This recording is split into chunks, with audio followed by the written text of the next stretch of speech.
as a quasi-judicial capacity during impeachment, and not as a legislature. That Article 118 applied only to legislative business and not impeachment. That impeachment was a single continuous exercise with the public participation required only at the initiation stage. Regarding the nomination and approval of His Excellency Kindiki, they submitted that public participation was not required, that Article 149(1) established a unique self-executing process where the National Assembly voted as an electoral college exercising delegated sovereignty rather than conducting legislative business, that the Constitution's silence on participation in this context was very deliberate, and that elected MPs themselves embody public representation, that the debate was open, televised, and recorded, and they concluded that the nomination, approval, and appointment of His Excellency Kindiki were fully compliant with the Constitution. We have considered the cases advanced by both parties and take the following position on this issue.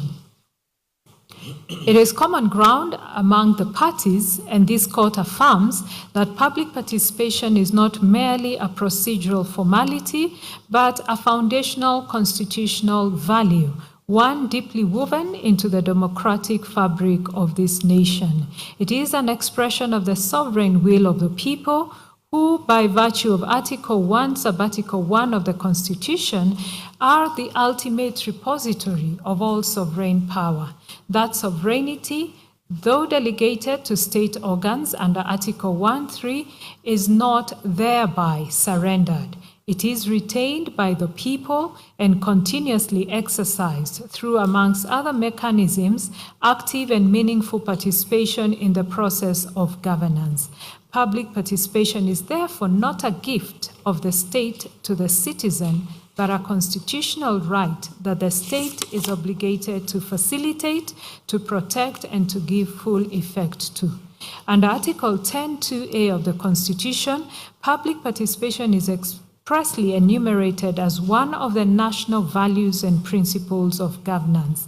Article 10(1) makes clear that the national values and principles of governance bind all persons, state organs, state officers, and public officers whenever they make or implement public policy decisions, apply or interpret the Constitution or any law. The imperative of public participation finds further and specific expression in the context of Parliament in Article 118 of the Constitution, which reads as follows: Parliament shall A. Conduct its business in an open manner, and its sittings and those of its committees shall be open to the public, and B. Facilitate public participation and involvement in the legislative and other business of Parliament and its committees. At its core, public participation refers to an active process of interaction and engagement among various stakeholders who have an interest in or are affected by a particular decision or course of action. The word active is of constitutional significance. It signals that the Constitution does not contemplate a passive, cosmetic, or performative exercise in which the exercise is merely notified of a decision in which the public is merely notified of a decision already made. It demands instead a genuine and substantive process which the people are afforded a real and meaningful opportunity to shape the decisions that affect their lives. In essence, public participation is a mechanism through which the governed speak to those who govern, and through which the exercise of public power is continuously tethered to the will, values, and interests of the sovereign people. The robust jurisprudence on this subject in Kenya supports this position.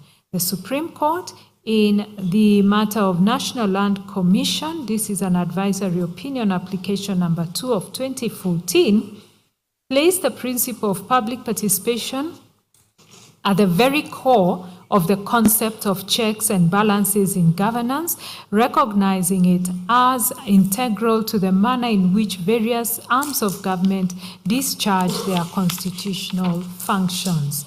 Subsequently, in the British American Tobacco Kenya PLC versus Cabinet Secretary for Ministry of Health, commonly referred to as the BAT case, the Supreme Court delimited the following binding framework for public participation. The principles are that, as a constitutional principle under Article 10(2) of the Constitution, public participation applies to all aspects of governance, that the public officer and or entity charged with the performance of a particular duty bears the honors of ensuring and facilitating public participation, that the lack of a prescribed legal framework for public participation is no excuse for not conducting public participation, and the onus is on the public entity to give effect to this constitutional principle using reasonable means. That public participation must be real and not illusory. It is not a cosmetic or a public relations act. It is not a mere formality to be undertaken as a matter of course just to fulfill a constitutional requirement. There is need for both quantitative and qualitative components in public participation. That public participation is not an abstract notion, it must be purposeful and meaningful. That public participation must be accompanied by reasonable notice and reasonable opportunity. Reasonableness will be determined on a case-to-case basis. That public participation is not necessarily a process consisting of oral hearings. Written submissions can also be made. The fact that someone was not heard is not enough to annul the process. That allegations of lack of public participation does not automatically vitiate the process. The allegations must be considered within the peculiar circumstance of each case, including the mode, the degree, the scope, the extent of public participation is to be determined on a case-to-case basis. Additionally, in Cabinet Secretary for National Treasury and Planning and 4 others versus Okiya Mtata, the Supreme Court held that the constitutional threshold for public participation is one of reasonableness, that the process must afford the public a genuine and meaningful opportunity to be heard, and that Parliament must take reasonable measures to ensure the proposal, views, and suggestions received. The court spoke as follows. In the BAT case, this court established the standard that duty bearers must meet and the threshold courts should use to determine whether duty bearers have fulfilled their obligations with respect to public participation. This threshold is set at a reasonableness standard. In its guiding principles on public participation, this court defined this threshold as follows: that public participation must be accompanied by reasonable notice and reasonable opportunity. Reasonableness will be determined on a case-to-case basis. Close of quote. This and the broader corpus of jurisprudence firmly established that when the Constitution the Constitution demands is not necessarily the most intensive form of participation in every case, but always a form that is meaningful, purposeful, and proportionate to the nature and gravity of the decision being made. This principle finds its clearest expression in the decision of the Constitutional Court of South Africa in Doctors for Life International versus the Speaker of National Assembly and others, where the court held that the degree and nature of participation must be calibrated to the subject matter and the potential impact of the decision on affected persons. The proposition has been consistently adopted by our courts in Mui Coal Basin Local Community and 15 others versus the Permanent Secretary, Ministry of Energy. The Court of Appeal affirmed that decisions of greater consequence demand more robust and substantive engagement, and that public participation ought to be meaningful rather than a tick box exercise. The High Court reinforced this position in Robert Gachagua versus Governor Kiambu County and Institute for Social Accountability versus the National Assembly, where it held that the standard of participation required is directly informed by the gravity and reach of the decision in question. We believe that it is within this rich conceptual context that the courts must approach questions about the adequacy of public participation in any given case, whether arising from the legislative process or from any other exercise of public power in which the Constitution demands the people's involvement. The focus ought to be on whether the participation that occurred was real, substantive, and meaningful. As we now turn to apply these principles to the specific facts of this matter, we do so bearing in mind that the constitutional standard is not one of perfection, but equally, it is not one of mere tokenism. The standard is meaningful participation, and that standard must be assessed with rigor, sensitivity to context, and fidelity to the constitutional vision of a government that is truly of, by, and for the people. Certainly, the impeachment of a deputy president is not an ordinary legislative act. It is amongst the most consequential, solemn, and irreversible decisions that any parliament can make. It involves the removal from office of a person who holds the second highest constitutional office in the Republic, and an office to which the holder was elected by the sovereign will of the people through a general election. The gravity of that decision cannot be overstated. It affects not only the individual whose tenure is at stake, but the constitutional architecture of the executive, the stability of government, and the democratic expectations of millions of citizens who cast their vote in the 2022 general election. It is precisely because of this gravity that the public participation required in connection with an impeachment process must be held to a standard that is both qualitatively and quantitatively meaningful. It is equally against this exacting standard that we assess the public participation conducted by the National Assembly in connection with the impeachment of His Excellency Gachagua. On the question of notice, the National Assembly adduced evidence that notices of the public participation exercise were published in multiple newspapers of wide national circulation, including the Daily Nation, the Standard, the Star, and Taifa Leo on the 2nd, the 3rd, the 4th, and the 5th of October 2024. We recognize that the publication of the notices in both English and Kiswahili was a deliberate effort to reach citizens across the linguistic divide and to ensure that the exercise was not confined to the English-speaking, urban, and formally educated segment of the population. Notice was additionally published in the Parliament's official website and on social media platform, therefore extending the reach of the process to citizens who access information through digital means. On the question of accessibility and channels of engagement, a public views template was provided in both English and Kiswahili, further reinforcing the inclusive character of the exercise.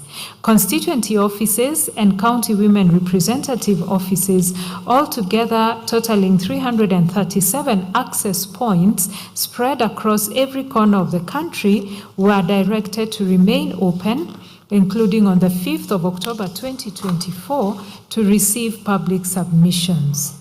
Citizens were further afforded the option of submitting their views by email, by post, hand delivery, and online submissions could be made through Parliament's website, which further meant that participation was not contingent on physical presence or geographic proximity to a hearing venue.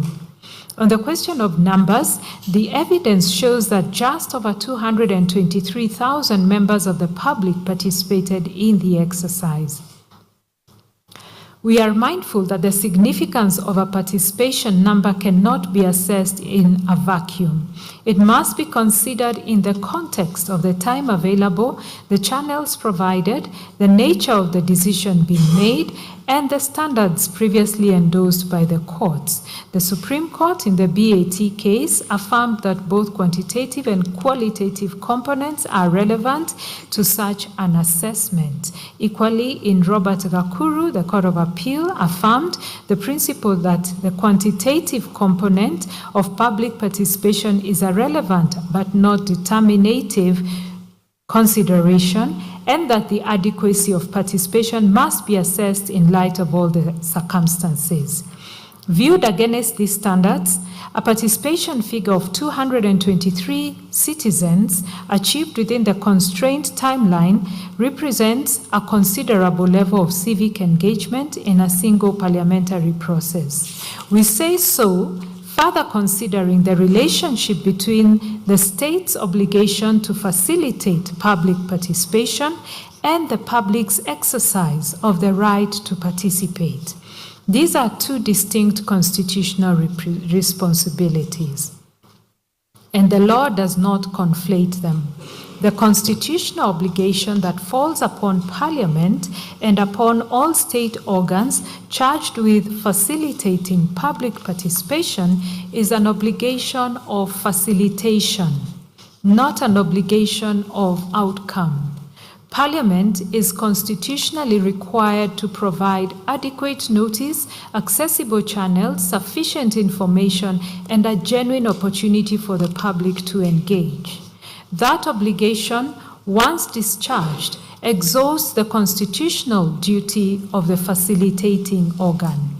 At least that is our understanding of the Supreme Court's pronouncement in Cabinet Secretary for National Treasury and Planning that, I quote, based on the textual markers herein, Parliament's duty is to facilitate public participation and involvement in the legislative and other business of Parliament and its committees. As is plain from its wording, this provision only imposes a duty to facilitate public participation and involvement in the legislative process, end of quote.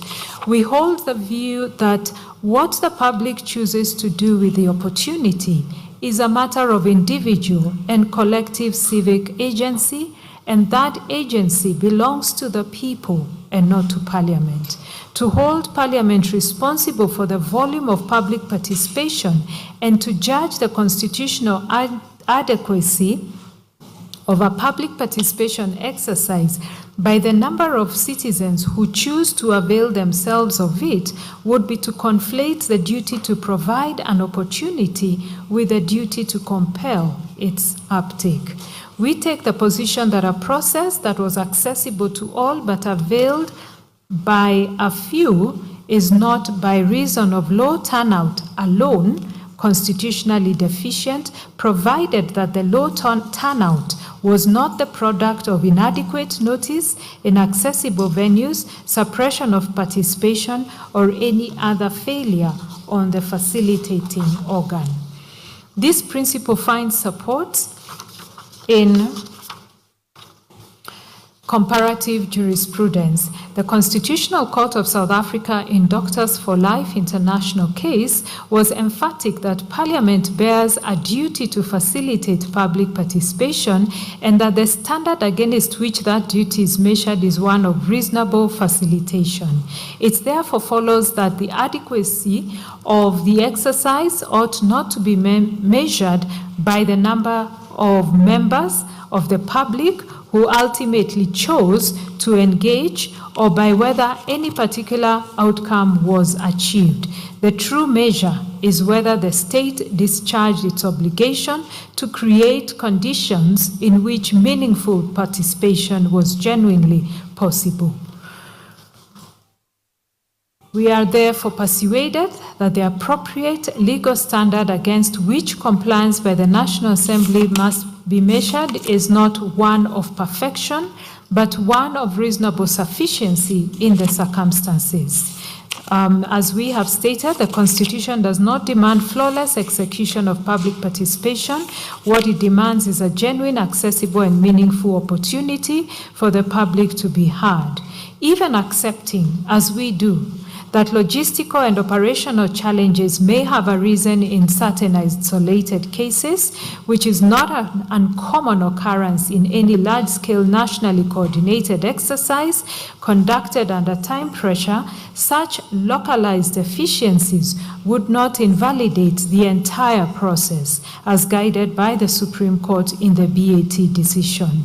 The evidence before this court shows that the door was opened widely, accessibly, and in good faith. Additionally, the fact that His Excellency Gachagua's response to the charges was not availed to the public during the window does not, without more, render the exercise deficient. The purpose of public participation in the impeachment process is substantively and functionally distinct from the adversarial hearing to which the respondent is entitled. The public was called upon to express its views on whether the allegations assessed on their face were of sufficient gravity to warrant a removal of a constitutional office holder. It was not and was never intended to be a mini trial of the charges. The Constitution vests the final decision-making authority in the National Assembly and the Senate, both of which are representative bodies exercising a delegated mandate from the people. These institutions heard, considered, and weighed both the allegations and His Excellency Gachagua's full response before proceeding to vote. On the question of compliance with the court orders of 3rd October 2024, which directed the National Assembly to organize public participation at least at constituency level, we find upon careful evaluation of the evidence placed before us that the National Assembly took demonstrable and timely steps to give effect to those directions. A memo from the Clerk of the National Assembly contained at page 996 of the National Assembly's documents provided as follows. The title of the memo was Collection of Public Views on the Special Motion for Removal from Office by Impeachment of the Deputy President of the Republic of Kenya. And the Clerk of the National Assembly writes, as you are aware, the National Assembly is currently considering a special motion for the proposed removal from office by impeachment of His Excellency Rigathi Gachagua, the Deputy President of the Republic of Kenya. To facilitate this process, public hearings were scheduled to be held in all 290 constituencies on Friday, October the 4th, 2024 from 8 to 5 p.m. and members of the public were notified to submit their views to the constituency or county. Offices of all members of Parliament of the National Assembly notified to submit their views to the constituency or county offices of all members of Parliament of the National Assembly. By a court order issued on the 3rd of October 2024, the High Court in Kenya sitting at Kerugoya directed that the National Assembly organize similar public hearings closer to the citizens, at least at constituency level, on each constituency in Kenya to enable the constituents of members of Parliament responsible for the impeachment process nationally to engage with and participate on hearings and or any other suitable modes by which citizens at that level can participate and offer their representations. In this regard, you are required to continue facilitating and coordinating the public participation exercise on the special motion within your constituency or county office. Please ensure that you implement the following: availability of forms. Ensure that copies of the public views template are physically available in your offices. In addition to the physical forms availed earlier, additional forms can be downloaded from the Parliament's website. 2. Collection of views. Collate all views, including memoranda, completed public views templates, and any other submissions relating to the exercise. Note to transcribe oral submissions into written form using the designated template. 3. Submission of collected views